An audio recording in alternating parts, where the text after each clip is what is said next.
Hello! Welcome back to another LEGO building video. Today we are finally doing Appa to go with the gang figures the avatar figures that we made. So, and I really tried with this build to make it as close to true minifigure scale as I could. And I think, not that it's a bad thing, but a lot of the Appa builds that people have done before are very much downscaled, and in comparison, to what it actually should be, which again isn't necessarily bad. Like, it definitely works out better with a lot of pieces and everything, just with the shape of Appa, but I want it to be minifigure scale, truly, so I'm just building this sphere here. I forgot who originally came up with this design, but it's a sphere. We're just going to use that for Appa's head, and I just built the whole sphere to start out, and then I cut down from it what I needed, so we're just going to use the top half for the top half of Appa's head, and then we'll continue to modify that to what we need. I really wanted to practice more organic shapes with LEGO, and I know I do a lot of I've done a lot of curved stuff, but I wanted to focus more on the shape that an animal would be, if that makes sense. Not necessarily, even though with the Geist and the Mon Calamari Cruise and everything, yes, it was an organic shape, but it's not quite what I mean, if that makes sense. I guess it just makes sense or it doesn't, because that's all I can really think to explain it. But I wanted to practice that a bit, because I do want to do more of that, and I would love to do animal builds and stuff in the future. So I thought Appa would be a good thing to try. And I'm downscaling the sphere a little bit here, because it was too big for what we needed. And I'll just mess around with that a little bit, trying to get a good thing going where it looks smooth and natural.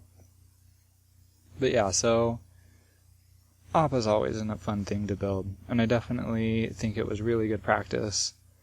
Because I want to do a couple of things from the Pikmin series as well, which I think I've actually finished one of those already, which we'll probably be releasing in the next week or two. And I really like how that one turned out too, but this was definitely good practice for that, especially with, the head is basically just a sphere, so it's not too difficult, but the rest of the body, it's a little more what I was looking for with the practice. So we're just going to add the arrow here, and get that going. Nothing too fancy, just, what's this called? A wedge piece, yeah, and just turn 45 degrees, so that it represents the arrow shape pretty well. And a lot of this right here is just trying to get the sphere shape to look right at the new scale that I made it at. So the only thing I ended up using from the original sphere was the top section. Even that I've already modified, and I probably will modify some more. And then I just kind of fit everything else around it. And these round pillars aren't actually technically connected to anything, but they are held in there from all four sides, so they wouldn't be able to move, which I think is good enough. And here we are putting the horns in, and most people I think use just the usual LEGO horns, and those are fine. They just aren't technically accurate, which is, not a problem for most people, but it's a problem for me. So I thought, I looked around a little bit, and I thought this one fit a little bit more with the curvature of how Appa's horns are supposed to be. It's still not perfect, but it's about as perfect as you're going to get with the current part library. So I think that was a good choice, and it's a bit bigger too, which was definitely something I was looking for with this build. We just fit it in there with a ball joint and a Technics piece and just kind of build around it and hide the hole as well as I can, which actually didn't end up working out too badly. It worked out a lot better than I thought it would, actually. Yeah, it just kind of sticks out. You can tell there's a little bit of hole, but it's really not noticeable in the final model, I think. And we're just going to add his ears on the side here, so it's not, we're moving away from the round shape at the end as well.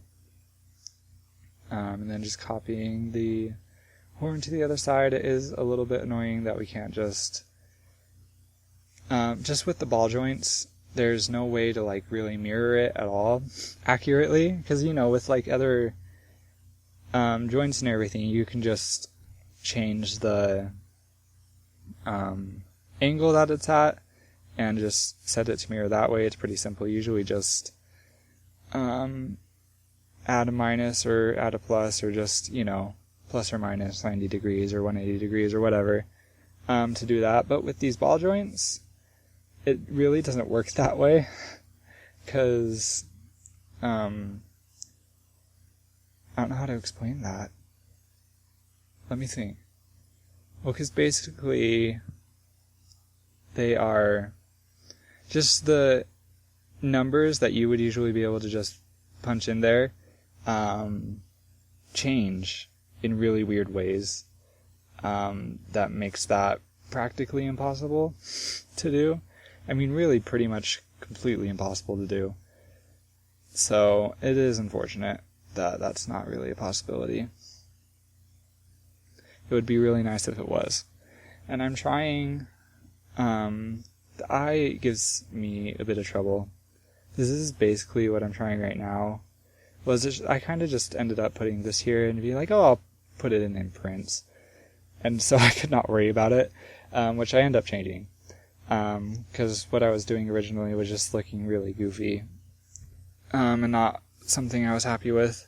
So we've gotten away from the fur now, we're just getting down into the rest of the face, and we're doing the nose right here, and we're just going to try to use some irregular shapes to kind of give that a natural look and a little definition. And we're close right here, but I'm just going to, put these parts on top so that it gives it a bit more of a natural look, and it's not just angles and everything, which is nice. And that just fits nicely under there. And I think I recorded it. Sometimes I don't record, like when I change the internal structure of things, but we'll mess with that later. We're kind of just getting it all in now. And now we're just going to do the cheeks. And I'm just kind of looking at all the parts that I think might fit and taking a look at those, just because they will help so much with the natural look of it. And I end up using this part, which I think works super well. And it's, I think, a part made for the Cars series, that usually had like the eyes printed on it and everything, but we're going to use it as a cheek because it works for that. Actually, the Cars line has a lot of really useful pieces for doing curves, so that is one very good thing we got out of that. And I think we're messing with the internal structure now. We're going to try at least try to make it look a little stable. And the head does look a little blocky at this point. I think I end up shortening it by a stud. Yeah, because it looks too tall. I'm pretty sure I end up shortening it, so it looks a little more round. And we're going to color it so I get a better idea. And it looks a little less weird when it's colored, just because you get more definition. But still, it's still tall. So we will end up shortening it for sure. And yeah, it's like, mathematically, from what I was like, doing while I was building this and everything, it shouldn't look weird. Because it is like just the right height and everything. But it does. So that's something you always got to keep in mind, which is fun. Oh, we're going to make the nose a little wider too, which I think helps. I don't know if that sticks. Maybe it does. I'm pretty sure it does. But yeah. Technically it shouldn't look weird, but it does, so we'll fix it. Nothing too scary there. And yeah, it does look a lot better once you add... I'm starting to doubt if we even end up fixing that. Maybe I just leave it, because it does... I remember the head looking a little weird when I was building it, but it ended up looking a lot better once I built the rest of the body, so maybe that's what I end up doing. And I just trust the math on this one. I guess we'll see. Yeah, I still don't know how stable this head could be, because unfortunately in LDD, there's no real way to test that. And even, I think Studio has a function that tests stability, but I don't know if it necessarily completely works with my building style particularly, because I tried it. There's this build that's coming up that's a pretty big one, and I tried it in Studio just to see what it would tell me. And just, I can't really tell you what's going on because you don't know what the build is yet, but basically because of the way the build was done, it was like super unstable in Studio from what it was telling me, but I know for a fact that this is not super unstable, and it's actually, I think, one of the most stable things I've ever built personally, because I built it like completely with stability in mind, which is not something I technically usually do. So I don't know. I guess maybe we'll see. Maybe I'll build it physically and find out that Studio was right all along, but I don't think it was. So yeah, it's not perfect, but nothing is with digital Lego building, really. Just kind of doing the best we can do. But anyway, we are working on the body now, and I'm kind of just figuring out the curve, and then figuring out the stripes on the side too. And it's all, yeah, just kind of putting stuff down to give me a better idea of what to do. What am I doing here? Oh yeah, we're going to just move to the legs, because I didn't want to tackle the body yet, because I didn't know what to do. So, yeah. And with the toes here, this technically should fit, but just LDD has decided it doesn't.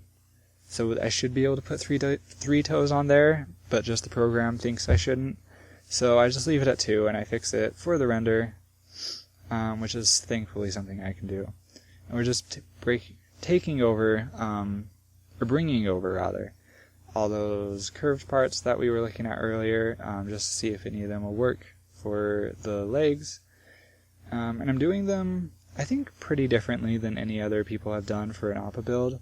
Because a lot of people will just do, just plain slopes, nothing too fancy, and just kind of,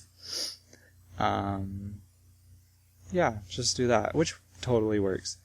And then some people have done, like, super articulated and everything, which also, again, totally works. But I wanted to take a more, I guess, realistic approach. So I'm just basing it like completely as much as I can off of the legs that Appa has themselves. And trying to they don't move really, like they move at the base of like at the top of the leg, and they go back and forth. But other than that, they don't really move. But I was really trying to emulate Appa's anatomy while I was building it.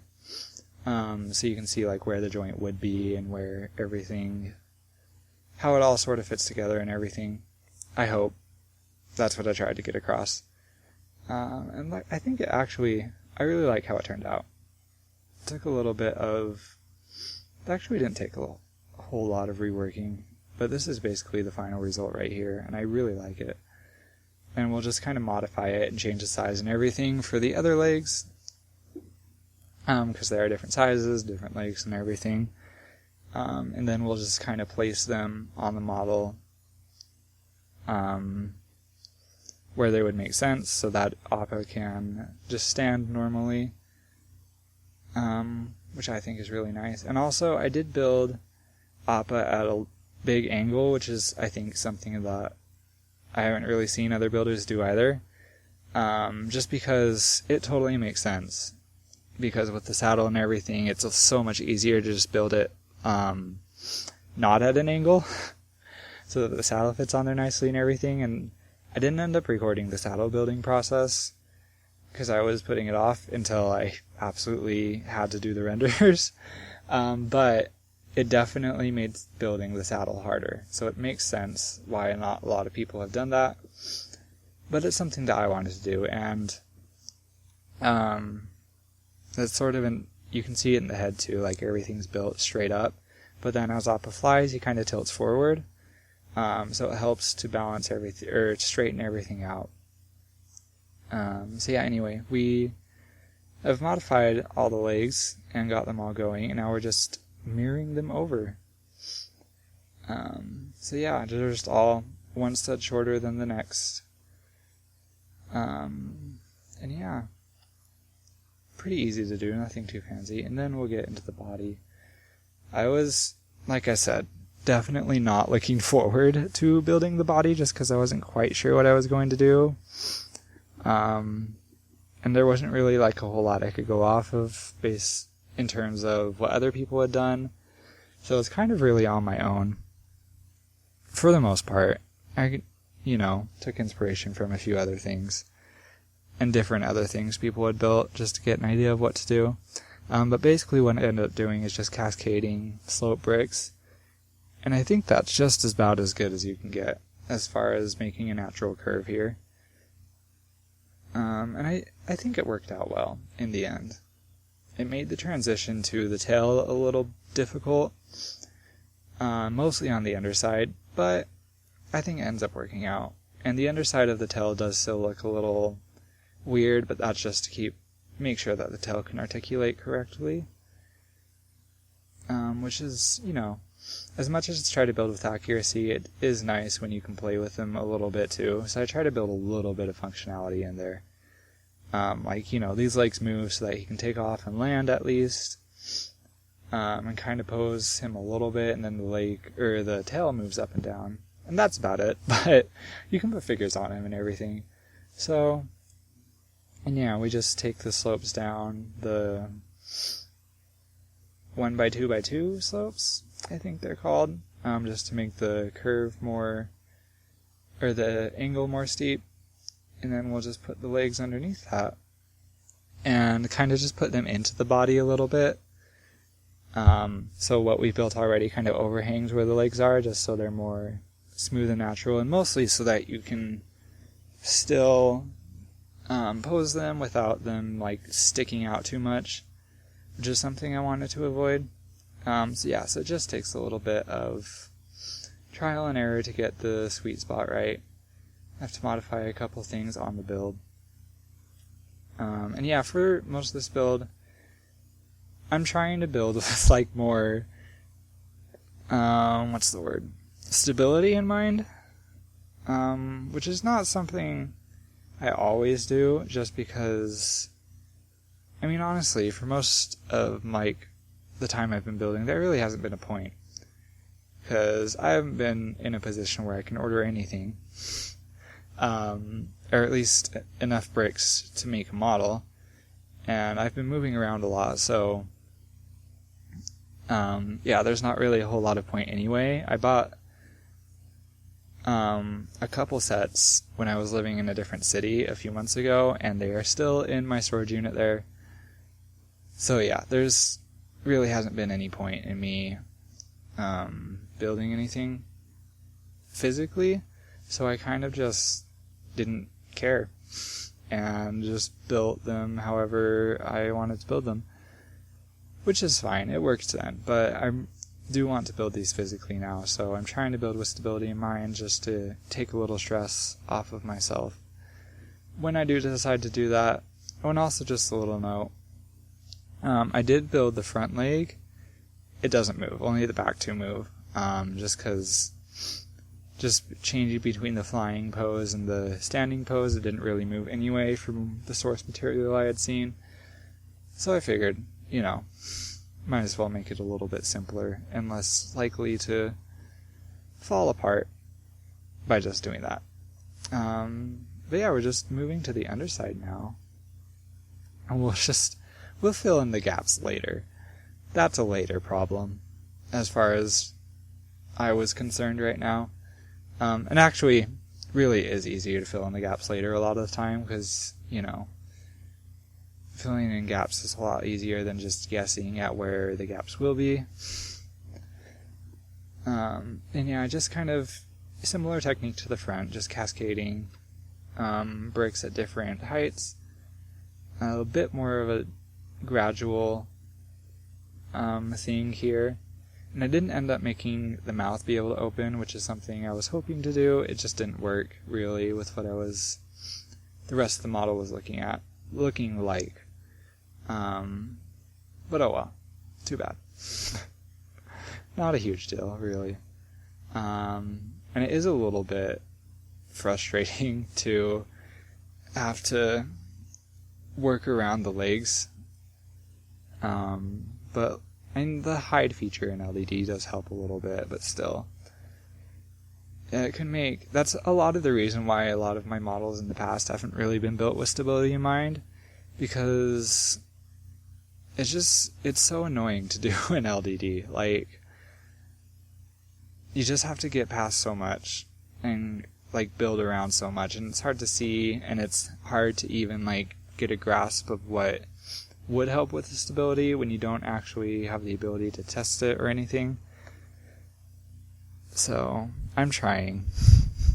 This model is not perfect, but that's, again, a later problem that I can worry about much later when I do end up building this.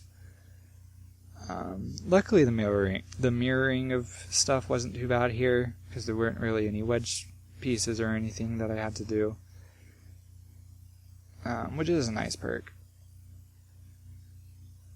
And yeah, we're about done with the body, and then we'll move to just the tail, and that should be pretty much it. Yeah, so the tail is pretty simple. The transition I do have to mess with a little bit later, just to make it look nice. But really the tail is just, just normal plates built up in the shape of Appa's tail. It's really not anything too fancy. And I don't know if I keep that. But currently, as the model is built right now on the screen, it does not have the ability to really go up much more than it already is. Maybe I fix it. But I don't think I will. Oh, actually, I could take that back. It definitely has the ability to go up more than it already is, just doesn't have the ability to go up past a certain angle. But yeah, it's really not a big deal. I definitely leave that. But yeah, for the rest of this, it is kind of annoying with LDD because it doesn't like multi-hinged connections. And when you try to like mess with it, it will get mad at you and not want to do anything. So I do have to, if you see me take away 3 of the hinges so I can change the angle, that's why, because LDD is just annoying. But the tail is pretty much done, just adding in the stripes here, and then we'll mess with the connection on the underside and a little bit of the transition there. It actually looks like we're getting very close to the end of the recording, so I don't know how much of this I did end up recording, or maybe I changed it afterward or something. Oh yeah, I definitely changed this afterwards. So yeah, that's what I'm remembering. But anyway, that's where we're getting for the transition. We're just filling in the holes right there, and it's pretty much done. Oh, and some coloring stuff too. Trying to get it all the right color. But anyway, there's the final render. I love how it looks with the saddle and everybody on there and everything. There's just Appa flying from the front. I did cheat in the ropes a little bit, but that's something I'd be able to do if it were physical, so I decided it was okay. And there's the back, and we're done. So I hope you enjoyed. Please let me know what other avatar builds and everything you'd like to see in the comments. Feel free to like and subscribe, and have a great day.